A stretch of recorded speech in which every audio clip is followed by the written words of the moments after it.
혹시 그런 생각 해보신 적 없으세요? 직장에서, 아니, 저 사람은 도대체 왜 저렇게 행동할까? 하고 궁금했던 경험 말이에요. 오늘은 바로 그 해답을 찾아볼 건데요.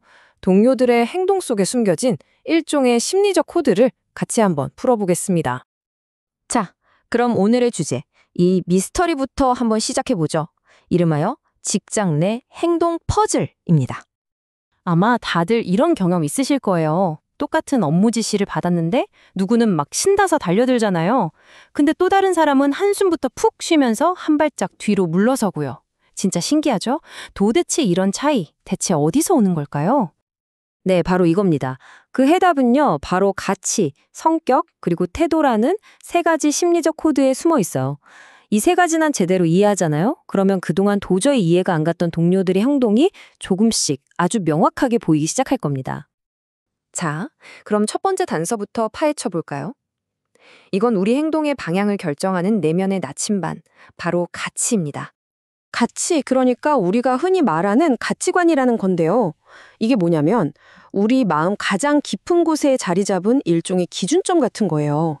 뭐가 중요하고 뭐가 옳은지를 판단하는 절대적인 기준인 거죠. 결국 이 내면의 나침반이 어딜 가리키느냐에 따라서 우리의 모든 선택이 달라지는 겁니다. 직장에서 생기는 수많은 갈등 있잖아요. 사실 그 근원을 파고들면 바로 이 가치의 충돌에서 오는 경우가 정말 많아요. 예를 들어서 한 사람은 성과랑 성취를 인생에서 제일 중요하게 여겨요. 그런데 다른 사람은 안정성이 최고라고 생각하는 거죠. 이 두 사람이 같은 문제를 두고 만났을 때 당연히 전혀 다른 시각으로 볼 수밖에 없지 않겠어요? 세계적인 가치 이론가인 샬롬 숄츠 교수가 이런 말을 했어요. 사람들은 행동을 선택할 때 자신이 중요하게 여기는 가치를 기준으로 삼는다. 결국 우리가 내리는 모든 선택의 가장 깊숙한 곳에는 바로 이 가치라는 기준이 딱 버티고 작동하고 있다는 뜻입니다. 자, 그럼 두 번째 단서로 넘어가 볼까요? 이번에는 우리 행동의 일관된 패턴을 보여주는 성격이라는 청사진을 들여다볼 시간입니다. 성격은요, 우리가 어떤 상황에 딱 부딪혔을 때 어떻게 반응하는지에 대한 말하자면 기본 설계도 같은 거예요. 생각해보세요.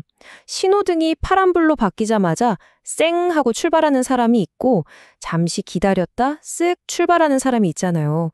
이런 사소한 차이도 결국엔 이 성격이라는 청사진에서 비롯되는 거죠. 성격을 이해하는데 가장 널리 쓰이는 틀이 바로 빅5 모델인데요. 뭐냐면 개방성, 성실성, 외향성, 친화성, 그리고 정서적 안정성 이렇게 5가지 차원으로 사람을 보는 거예요. 이 5가지만 알면 개인의 행동 패턴을 어느 정도 예측할 수 있다는 거죠. 물론 MBTI도 인기가 정말 많죠. 하지만 학계에서는 이 빅5가 좀 더 탄탄한 근거를 가지고 있다고 봅니다. 그런데 여기서 우리가 정말 흔하게 저지르는 아주 큰 실수가 하나 있어요. 그게 뭐냐면 자기 기준에 맞춰서 저 사람은 성격이 좋아, 이 사람은 성격이 나빠 이렇게 딱 나눠버리는 거예요. 근데 이거 정말 위험한 착각입니다. 바로 이 문장의 핵심을 찌릅니다. 실제 세상에는 오직 한 가지 종류의 성격만 있다. 바로 다양한 성격. 네, 좋고 나쁜 성격은 없어요. 그저 다를 뿐이라는 거죠. 이 관점을 받아들이는 순간 비로소 우리는 동료의 행동을 오해 없이 있는 그대로 이해할 수 있게 되는 겁니다. 자, 이제 드디어 마지막 단서입니다. 우리 행동을 바로 예측할 수 있는 결정적인 키, 태도라는 스위치를 한번 살펴보겠습니다. 태도는요, 행동을 딱 하고 촉발시키는 최종 신호라고 생각하시면 돼요. 어떤 사람이나 상황에 대해서 이거 좋다 혹은 이거 별론데? 하는 평가가 마음속에서 딱 내려지잖아요. 그게 바로 행동으로 이어지는 스위치가 딸깍하고 켜지는 순간인 겁니다. 태도가 어떻게 만들어지는지 보여주는 아주 간단하면서도 효과적인 모델이 바로 이 ABC 모델인데요. 먼저 C, 인지, 즉 우리 상사는 진짜 열심히 일하네? 하는 생각이 들어요. 그럼 A, 감정, 와 저렇게 열심히 하시니 내가 압박감을 느끼네 하는 감정이 생기죠. 마지막으로 B, 행동 의도. 그래서 왠지 저분이랑 일하는 건 좀 부담스러워 라는 계획으로 이어지는 거예요. 이렇게 생각, 감정, 행동 의도가 쭉 연결돼서 하나의 태도를 만드는 겁니다. 자, 좋습니다. 이제 우리가 찾아낸 이 세 가지 단서들을 하나로 쭉 연결해서 행동이라는 퍼즐의 전체 그림을 완성해 보겠습니다.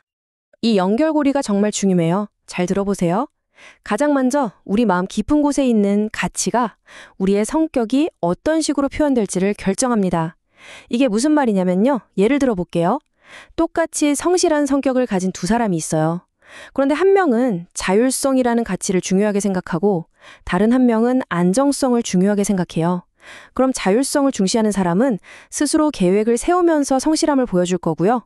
안정성을 중시하는 사람은 주어진 규칙을 칼같이 지키는 방식으로 성실함을 드러내겠죠.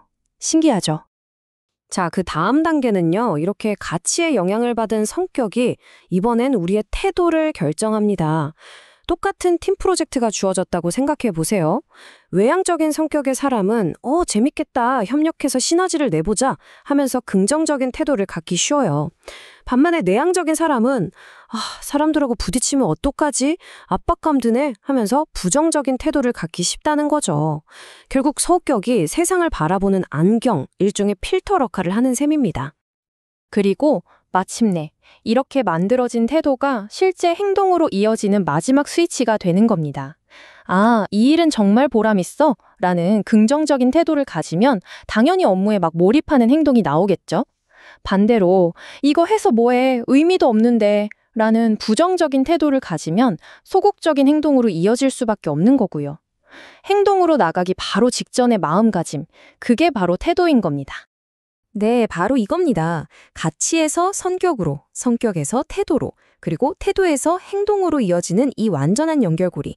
이걸 보면 우리 행동이 결코 그냥 충동적으로 튀어나오는 게 아니라는 걸 알 수 있죠. 가장 깊은 곳에 가치라는 나침반이 방향을 딱 정해주고 성격이라는 청사진을 통과해서 태도라는 스위치가 딸깍 켜질 때 비로소 하나의 행동으로 완성되는 아주 정교한 시스템인 겁니다.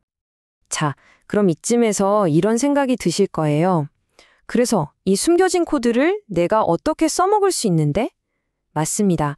지금부터는 리더나 팀원으로서 이걸 어떻게 활용할 수 있을지 아주 실용적인 실행 계획을 알려드리겠습니다.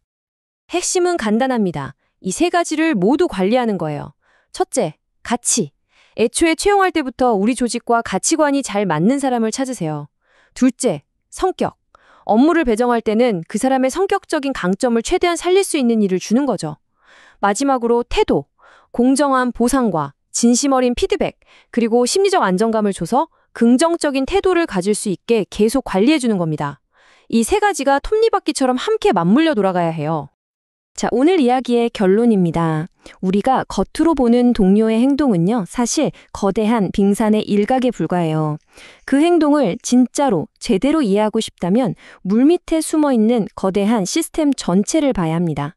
바로 방향을 내려주는 나침반, 가치, 기본 설계도인 성격, 그리고 마지막 스위치인 태도, 이 세 가지 전체를 말이죠.